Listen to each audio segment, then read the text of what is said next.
Ya teman-teman, kita belajar mempelajari ini ya. Kita bahas tentang body ini. Ini adalah konsep yang saya bilang, bukan berarti ketika teman-teman melihat ini ada di platform kita harus open posisi naik. Tapi kita berbanding antara tiga candle ya.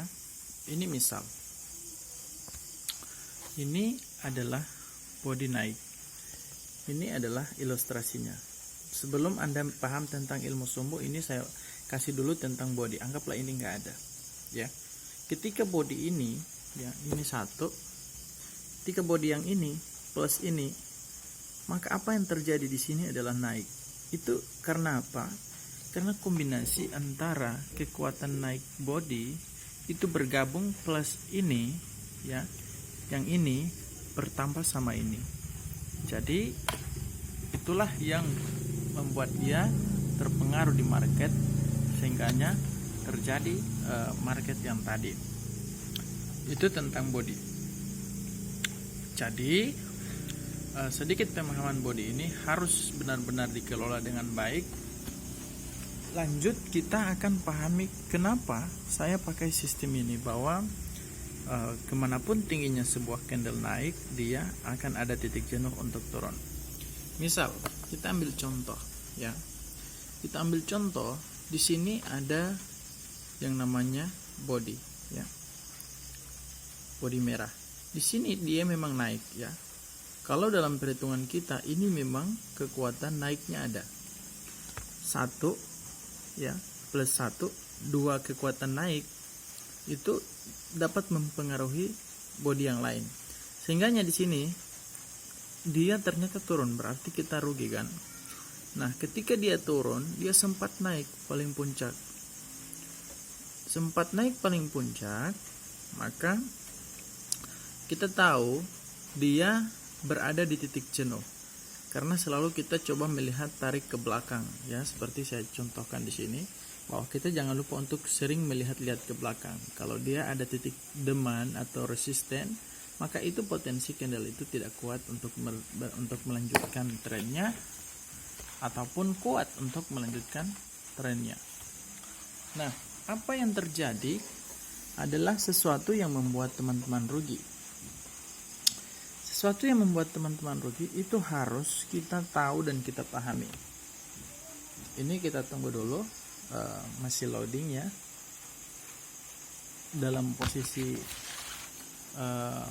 candlestick yang bergerak ini terjadi yang namanya body plus body plus body, sempat naik tapi akhirnya dia balik ya. Dia balik. Di sini membentuk sumbu. Kalian pasti akan, yang sudah paham ilmu sumbu pasti tahu, karena ini akan kita pelajari ke depan sebelum body. Nah, di sini dia membentuk body malah turun warna merah. Nah, saya sering mengajari teman-teman tentang perbandingan 3 candle ya, dengan pakai konsep ini. Sehingganya dia naik kuat bodinya, di sini dia malah turun. Kita punya kesempatan untuk open posisi buy di sini di tren selanjutnya. Karena apa? Pertama, dalam hitungan 2 candle body kita sudah kuat, dan pertama kita tahu di sini bahwa memang dia terus kuat naik. Tapi malah karena resisten ditarik ke belakangnya adalah resisten, maka dia turun. Lalu di sini terbentuk body merah. Nah, pendukungnya teman-teman bisa lihat terbentuk sumbu yang mendukung ya. Nanti kalau kalian sudah di ilmu sumbu pasti paham itu. Di sini tetap dia lanjut naik. Itulah yang disebut dengan momentum body dan bagaimana cara memahami body. Lah, terus jika kita kembali ke market, posisi ini ya, ini adalah posisi di mana ketika dia terlalu kuat naik, kita masuk ke grafik sini, dia turun pun dia terlihat tidak kuat untuk terus turun. Sehingganya ini yang saya sering jadikan, ketika dia terlalu kuat naik dia bakal turun. Sebaliknya ketika dia terlalu kuat untuk turun dia tetap bakal naik. Itu konsep pergerakan dari market dan candlestick. Kita tunggu lagi, ini masih loading ya. Ini sering kendalanya tuh begini kalau di kampung ya teman-teman. Intinya begitu cara memahami body, yaitu sering gunakan yang kita analisis sekarang itu, kita hitung nih kekuatan bodinya. Kita boleh gunakan scoring lah, katakanlah scoring misal 1 sama ya, 1 sama atau 2-1, atau kita pakai lagi 3 candle misal 3-1 ya, gitu. Kita pakai scoring. Dimana scoring tertinggi itu yang membuat kita punya keyakinan pertama. Keyakinan pertama itu sebagai pendukung 70% analisis ya. Jadi kita sudah punya ilmu 70% untuk open posisi. Pendukungnya adalah misal kita lihat dia di titik resisten, misal dia membentuk sumbunya sekitar berapa persen untuk mendukung naik begitu. Itu konsepnya. Ini nggak terbuka lagi. Ini sengaja saya kasih ilmu body, sumbu, sama grafik dan ilmu-ilmu candlestick itu secara sebiji-sebiji, maksudnya karena ini sudah sulit dipahami kalau langsung dikasih semuanya gitu. Kita harus ambil sebiji-sebiji. Nah, di sini contohnya ini turun ya, dia malah naik lagi bodinya.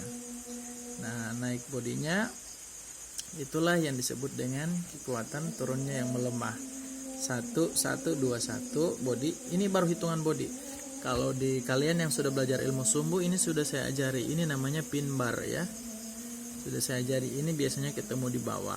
Nah, berarti kan saya bilang itu adalah bentuk sumbu reversal. Sehingga kita punya 70% di sini 21. Di sininya 30%. Terlihat nih sumbu seperti ini nih. Dapat 30% dari pendukung. Baru kita open posisi buy. Saat sini kita nunggu momen lagi, kita hitung 21 1 2 3 21, kita open posisi coba buy misal tetap naik.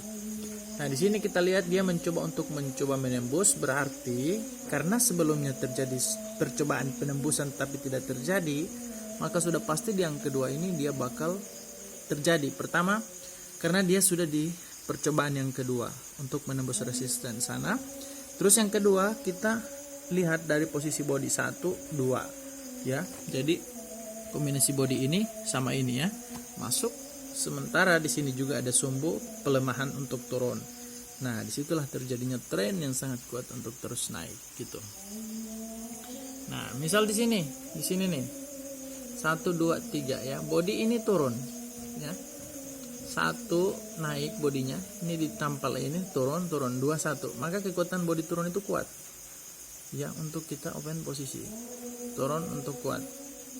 Sebaliknya, jika dia sudah berada di sini, ini kita akan tarik ke arah sini, itu sudah kita harus hati-hati.